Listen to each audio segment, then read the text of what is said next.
This a live shot from Rome, Vatican City. In fact, today the Pope Benedict performed his final act as pontiff.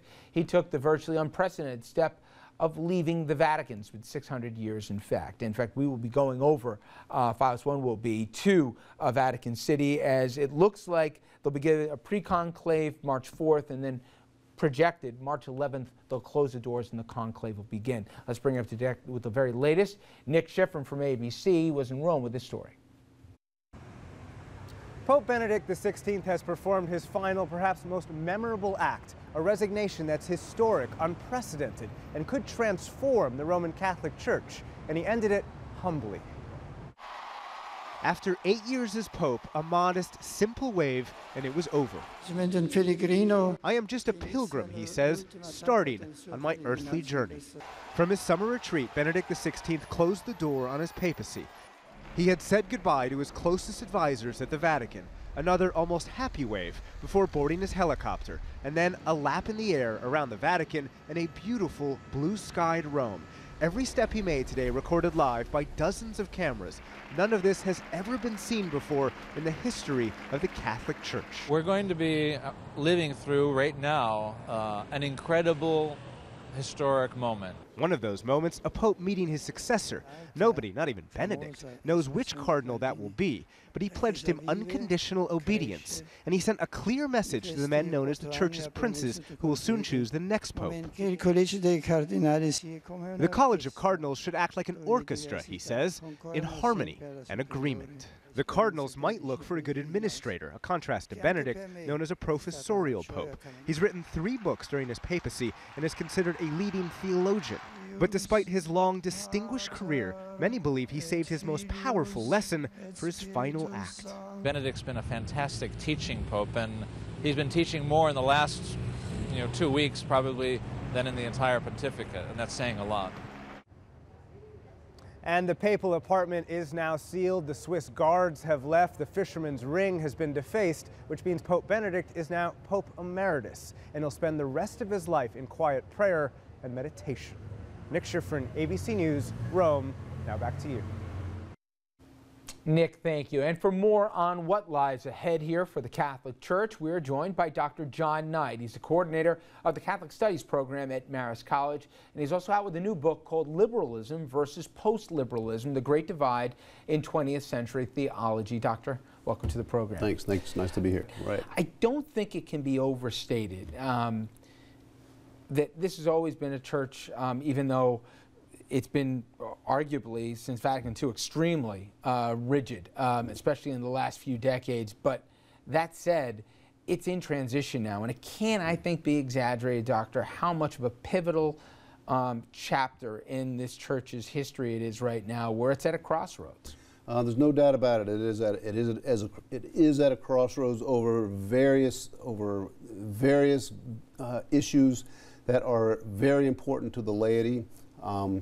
With respect to sexual ethics, for example, contraception in this country, in the U.S., most Catholics don't agree with the Church's teaching on contraception and would love to see some liberalization or some opening up on that issue.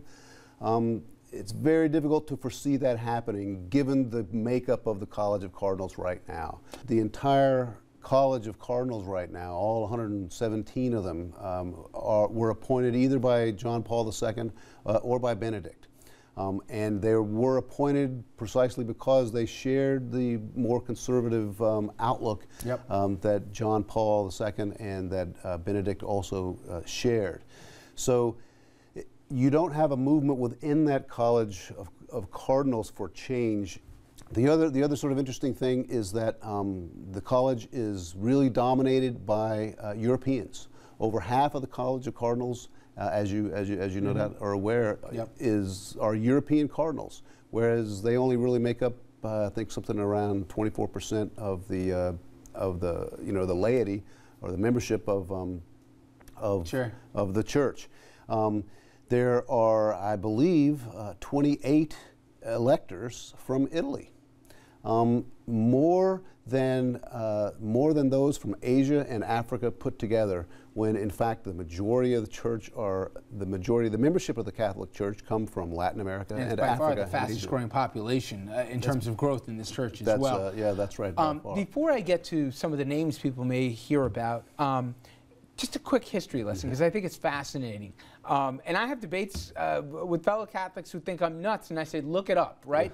But on the subject of women holding leadership positions in the church and priests being married with families, it's not a theoretical conversation. We've seen this and had this before. In many ways, the current church more conservative on these things than the church of 1,000 years ago. Yes, that's exactly right. It's certainly a well-known fact within the scholarly community that that for 1,000 years the church had married priests, and it did away with them because of a number of scandals having to do with property Really, succession. nepotism issue, right? Yeah. That's right, nepotism, etc. Land rights. There were some reasonably good reasons for doing away with that. It also costs more. Let's be honest. If you're supporting a family instead of supporting one person, there's a cost expense. Yeah, that's true. That's true as well. And so it's certainly not unprecedented, and there are many people that think it will happen again in the future.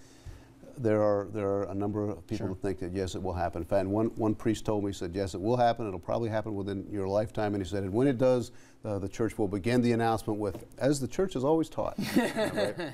That's you true, think yes. it's conceivable that we could see the next pope from a continent other than Europe? It's certainly conceivable. It's certainly conceivable, and I would even give it a little bit higher chance than that, into the range of possible, right? From conceivable at least into possible, though maybe not probable.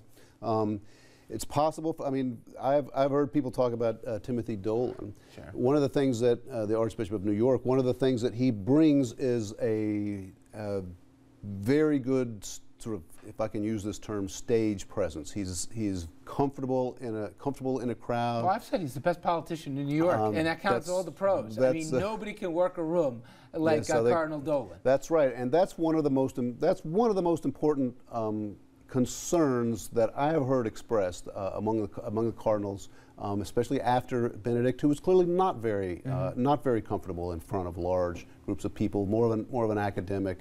If we can find somebody that's more charismatic, that can present God's message, as I heard one of the cardinals say, in an exciting voice for younger people today, that's what they're looking for, more than in the last few years, opening up of.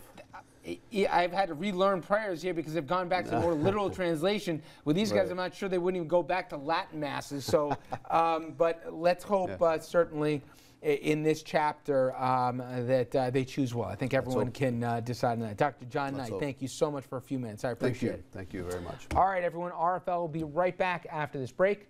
Please stay with us.